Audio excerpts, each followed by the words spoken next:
Bună și bine ați venit pe Tarot Nodul Nord. Vă doresc tuturor o primăvară frumoasă, cu mult soare în suflet, zâmbet, bucurie și fie ca viața fiecăruia dintre voi să devină înfloritoare, exact ca o primăvară continuă. Aceasta este etalarea pentru zodia Capricorn, pentru luna martie 2026, indiferent că vorbim de soare, lună, ascendent sau orice planetă pe care o considerați importantă pe harta voastră natală aflată în acest semn. Țin să vă reamintesc să luați de aici doar energiile cu care rezonați. Bun, și haideți să vedem ce pregătește luna martie Capricornilor. Wow! O căutare. Poate e cardul definițiilor. Niciodată nu-l scot din pachet, din simplu fapt că acest card mie îmi spune că de undeva vă vin niște răspunsuri, vă vin niște definiții care cumva vă deblochează, vă vine o anumită informație pe care o căutați. Poate o carte, poate ceva ceea ce simt să spun, ați căutat niște răspunsuri la anumite întrebări pe care voi le aveți sau le-ați avut. Da? Și acestea pot să vină sub forma unor documente, a unor mesaje, a unor vești, da? Să auziți ceva. Poate chiar veți putea auzi probabil pe cineva vorbind, da? Sau poate citiți ceva ceea ce este scris. Ideea este că pe Lenormand scrisoarea este vorba de foarte multă comunicare. Da? Comunicare, deschidere, vești, tot ceea ce ține de această zonă. Și cu ursul aici pot să spun că în această lună aveți putere să desfășurați toate proiectele pe care voi le aveți în minte, să zicem așa. Da? Sunteți văzuți ca lideri, curajul vostru pot să zic că inspiră. Dacă nu este poziție, spre exemplu, de lideri, cu siguranță cumva capacitățile voastre vor fi apreciate. Sunteți destul de buni pe partea aceasta de finanțe în această lună. Da? Și aveți și o anumită protecție. Pot să zic decât că cine se uită la voi vă vede foarte bine, vă vede pur și simplu întreg, vă vede cu statut, cu coloană vertebrală. Bine ancorați, de altfel, puternici. Hai să vedem și de pe tarot. Energia împărătesei. Indiferent, femeie, bărbat, nu contează. Veți fi văzuți efectiv ca și cum străluciți. Probabil toate acele informații pe care voi simt să spun, ați încercat să le puneți cap la cap, cumva ele vin și se leagă. Da? Și acest lucru va aduce și destul de multă stabilitate. Pot să zic aici și parte de contracte, anumite deschideri, poate chiar și noi propuneri cu împărăteasa. O întâlnire este ceva pentru care probabil ați manifestat sau ceva la care ați lucrat un timp îndelungat și cumva v-ați blocat pe undeva și ați avut nevoie să găsiți niște instrucțiuni. Da? Sau să găsiți un anumit răspuns sau poate anumite răspunsuri și cumva vă deblocați. Simt o energie destul de stabilă, de ce nu? Simt o energie care efectiv radiază, strălucește, dar în același timp simt și partea aceasta de creativitate. E ca și cum vă puneți creativitatea în prim plan pentru a găsi anumite soluții, pentru a vă debloca. Deși putere și creativitate, foarte multă, deși energie masculină și energie feminină. Sunteți foarte echilibrați în această lună, simt să spun. Și poate chiar și curajul să începeți ceva, indiferent, poate o situație nouă, poate un anumit job, poate să fie absolut orice, da? Aveți curajul să continuați, să începeți, să deschideți un drum, să vă angrenați la ceva, simt foarte mult. Regina de băte, frumos. Protecție, simt foarte multă protecție divină, este ca și cum lucrați la ceva care vă crește foarte mult vibrația, cum să zic, vă stimulează și nu neapărat doar că vă stimulează, este ceva ce vă și place, vă aduce bucurie, vă aduce pasiune, vă face să doriți să continuați cu această regină de bâte. Wow! poate chiar și în relație, deci în absolut orice. Bun. Și cu 9 de spade pot să zic că poate ați avut sau poate veți avea anumite pasaje de, nu știu, probabil anumite nopți în care veți simți că nu puteți să dormiți de atâtea gânduri, de atâtea griji, de modul în care iese, de modul, da? Dar toate acestea să nu uitați că sunt doar la nivelul minții. Ele de fapt reflectă o nevoie de a elibera ceva ceea ce voi țineți în subconștient. Și aici simt în acest 9 de spade anumite îndoieli, anumite lucruri, că nu iese, că nu se concretizează, ceva din această sferă. Acum voi știți cel mai bine, da? Dar energia, vreau să spun că e foarte frumoasă, adică chiar și dacă veți trece printr-un anumit blocaj, da? Că 9 de spade poate să fie și o perioadă de blocare, o să vă deblocați destul de repede. Nu o să stați în această energie. Sau pot să zic că mai este un ultim pas de făcut, da? Și poate acest blocaj de fapt servește să luați o anumită pauză și să revedeți un picuț imaginea de ansamblu, dar dintr-o altă perspectivă. Să schimbați un picuț optica, unghiul de a vedea o anumită situație. Da? Poate chiar și de ce nu o anumită persoană. Să schimbați optica unghiului de a vedea o anumită persoană, 7 de spade. Exact. Ceea ce vedeți voi s-ar putea să fie, ceea ce vedeți voi că aveți la nivel mental, s-ar putea să fie niște gânduri cumva repetitive, cumva care simțiți că nu prea vă dau pace și cumva care simt să spun cum ar trebui să le eliberați, pentru că acele gânduri nu vă mai reprezintă, vă țin pe loc, vă țin practic cu frâna de mână trasă. Adică voi aveți putere, da, dar puterea voastră dacă lăsați mintea să vă controleze, e ca și cum ați merge cu frâna de mână trasă. Da, adică avansați, dar nu avansați la adevărata voastră capacitate. Da, sau poate să fie o perioadă în care de introspecție, în care intrați în voi și vă analizați ce gânduri v-au ținut pe loc. Totodată aici simt că aveți și un ajutor divin, cineva vă ajută din astral, da, poate chiar îngerii, ghizii spirituali. Cineva vă ajută să vă transformați cumva la nivel mental, să vedeți altceva.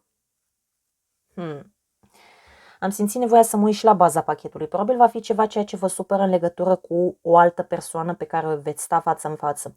Cumva mintea și sufletul vostru în fața acestei persoane se vor simți în ușor dezacord cu acest 3 de spade. Poate să vorbească și de o dezamăgire în dragoste, dar nu aș merge neapărat pe această energie. Cel mai mult simt aici că veți vedea că ceva vă dezamăgește, că ceva parcă nu se leagă, că parcă nu este ceea ce ar trebui. Mesajul pe care îl simt este să vă interiorizați și să vă luați acel timp necesar, voi cu voi înșivă, astfel încât să găsiți acea soluție care să vă ajute să ieșiți. Poate chiar v-am spus, o schimbare de perspectivă. Poate tot rău înspre bine. Am tras cu ochiul. 10 de monede. Da. Poate să fie vorba despre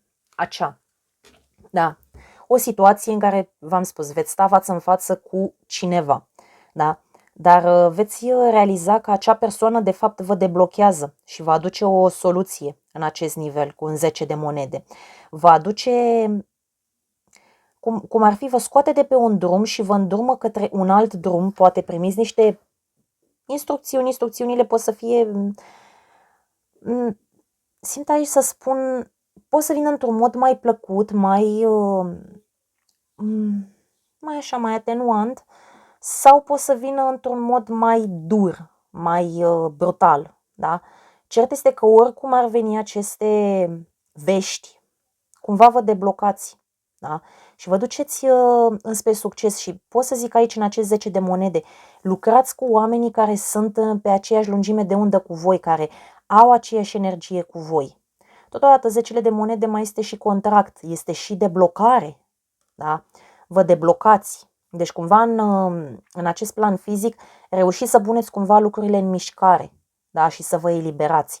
Totodată dacă este vorba pe partea aceasta de familie, și este vorba într-adevăr de o energie de trio, Cumva toată această energie de trio vă face să conștientizați faptul că respectiva persoană nu este ceea ce doreați în viața voastră și acest lucru să vă ajute să vă reorientați către persoanele care cu adevărat sunt pe aceeași lungime de undă cu voi, dacă este acest caz. Ok, hai să vedem și o energie din acest pachet.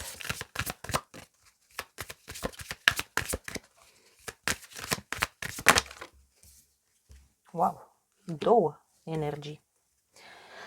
Primul mesaj vine să-ți spună că tu vei ajunge acolo. Da?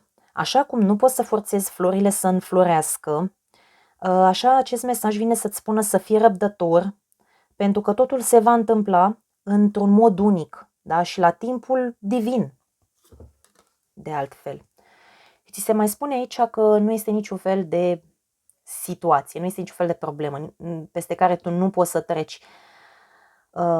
Mesajul vine să-ți mai spună că nu ești menit să te zbați în aceste gânduri, da? Poate chiar și în ego, poate chiar și într-o vibrație joasă, 9 de spade, dar de fapt 9 de spade te eliberează. Nu ești menit să te zbați în această vibrație, o să-i zic așa, da? Și tu trebuie să vezi acest drum care este în fața ta, pentru că în momentul în care tu te raportezi la o anumită situație care probabil a fost în viața ta, a trecut, simt să spun, cumva adaugi această energie în plus, care nu ar trebui să existe. Da? Și concentrează-te pe traseul pe care tu l-ai de parcurs și deja va fi ca și cum ai fi câștigat. Dacă, nu știu, dacă ai ceva de făcut în această lună, un proiect, nu știu, o anumită sarcină, un proces poate de învățare, orice, da? Orice lucru. Vizualizează-l ca și cum este deja realizat. Da? Și vezi ce emoții ți aduce. Simte acea bucurie, simte acea împlinire. Și după aia, pur și simplu, treci la treabă. Nu lăsa lucrurile să treacă. Oricum știu sigur că nu le lași. Sinceră să fiu, unde este mâna Capricornului, vreau să spun că iese ceva. Iese ceva bun. Chiar dacă nu din prima. Da? Dar iese într-un final. Bucurie. Mesajul vine să-ți spună că bucuria vine din a fi împlinit tu în tine însuți și din relații armonioase. Da, 10 de monede vorbește fix de relațiile armonioase pe care ar trebui să le ai în jurul tău, nu relații conflictuale, da? Care simți că te storc de energie, te drenează, îți blochează procesul creativ, simți că îți iau din puterea ta.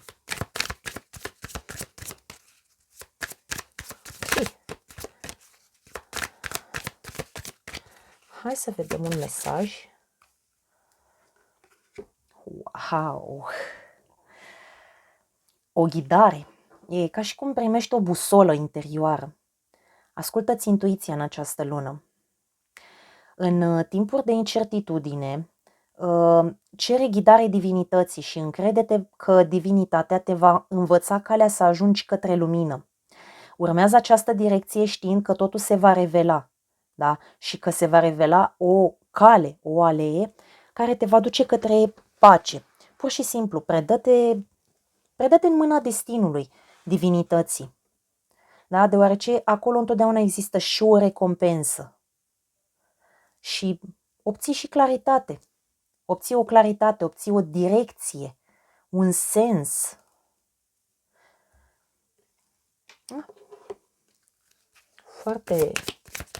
Destul de intens mesajul.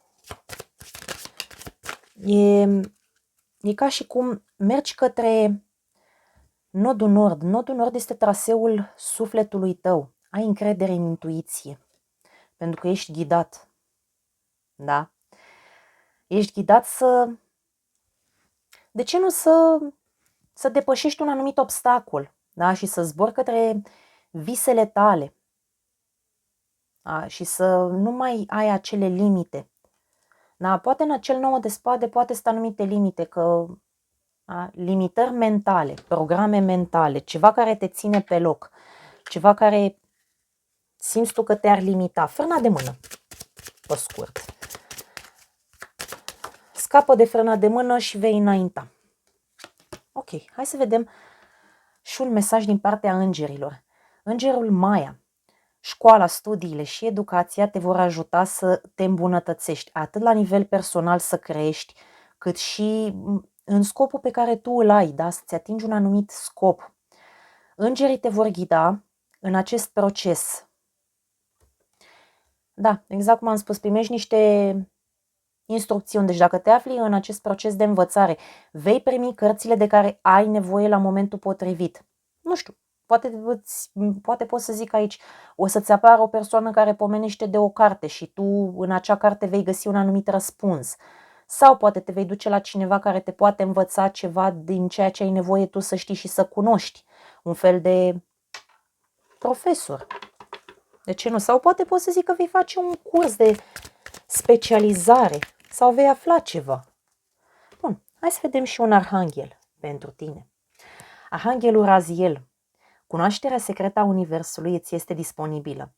Meditează și conectează-te cu înțelepciunea divină. În curând vei descoperi adevărurile ascunse. Nodul Nord. Exact cum ți-am spus. Da, în momentul în care te vei interioriza, atunci vei afla răspunsurile și vei vedea că pe măsură ce mai faci cât un pas, probabil din astral, o să-ți mai vină anumite instrucțiuni când te interiorizezi. O să-ți mai vină anumite mesaje sub forma intuiției care îți spune mergi pe acolo, mergi pe acel drum, lasă situația aia în spate. Dar vocea intuiției, deși pot să zic așa, în momentul în care vocea intuiției îți vorbește, ea îți vorbește în liniște deplină și îți dă niște răspunsuri pe care atunci când le notezi pe hârtie o să-ți dai seama că au o claritate ieșită din comun, o claritate și o simplitate cum nu ai putea să exprimi tu cu mintea ta. Da? Cel puțin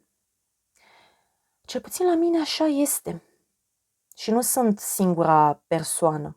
Da? Sunt răspunsuri simple care pe tine te ajută să parcurgi un anumit drum, să te deblochezi. Da? Sau îți pot spune, ia-o pe acolo, mergi pe acolo, lasă ceva. Da? Ok, îmi doresc ca în această lună, pur și simplu, toată cunoașterea, toată partea aceasta de învățare să fie susținută, să fie ajutat din astral în cel mai frumos mod posibil, iar pe parte de relații îți doresc relații cât mai frumoase, cât mai armonioase, relații cu oameni care simți că rezonează cu tine și cu care ai ce discuta, cu care simți că ai ce împărtăși și cu care simți că ar putea să fie familia ta de suflet. Te pup! Pa, pa!